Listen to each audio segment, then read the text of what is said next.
Strategy about teaching vocabularies, and now our groups will tell you once more. Teaching vocabulary through games. Firstly, what we should understand about games? Okay, our talk consists of four parts. Firstly, definition of game. Secondly, rules of game. And thirdly, some common games. And lastly, some notice while using the games. Firstly, what we should understand about games? Let's move on to the first part, definition of game.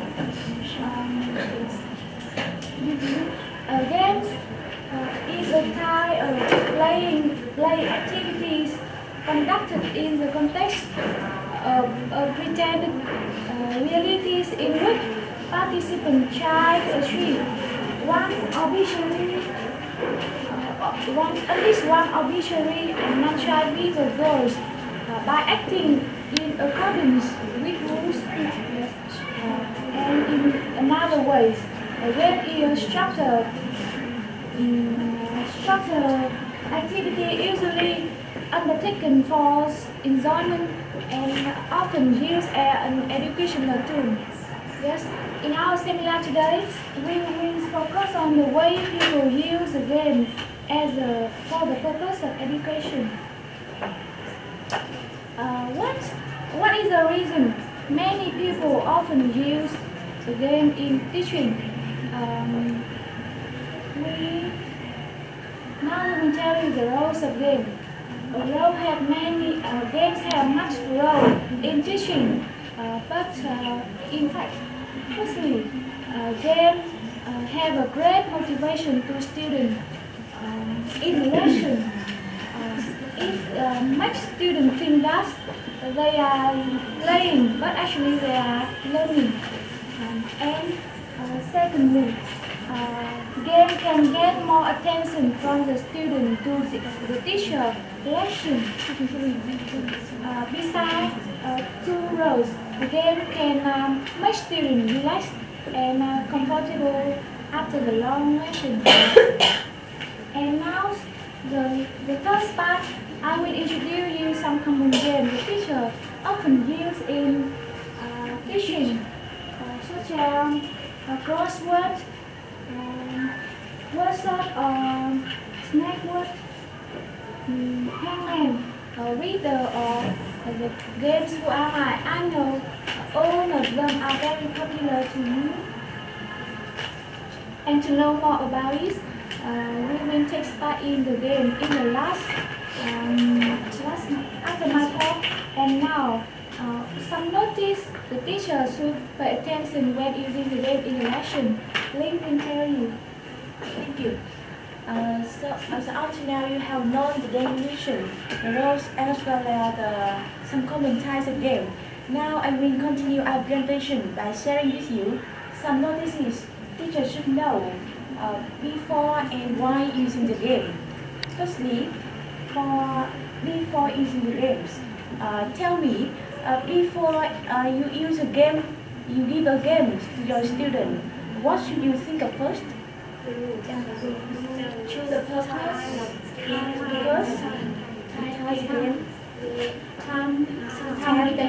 Anything else? Yeah. Before using games, you should consider the number and the level of the students, the topic of the lesson, and the classroom settings. That will help you to choose a good game. And the time is also very important. You can use a game. And in here, the time here is when to use a game. You can use a game at the beginning of the lesson as a warm-up, or at the end of the lesson as a filler. It's up to your purpose. And the second thing is how to choose a suitable game. It is very important, but not easy. To choose a good game, you have to know. You have to know that a game has to support your lesson. Of course, a game is very fun and interesting, but it will become meaningless if it doesn't support the lesson. So remember that any games should have an educational purpose. And secondly, a game should be designed so as to involve all students in the classroom, not only 1, 2, or 3 students only. And finally, a game in learning vocabulary not only helps students to develop their vocabulary, but also develop other skills like group working, reacting to the question quickly, or being more confident. And finally, before using the game, you should prepare all materials and even gifts them carefully. So now let's move on to the next one. The next part, why using games? The first thing you should remember that when giving a game to your student, you should give a clear instruction. Why? Why do we have to give a clear instruction?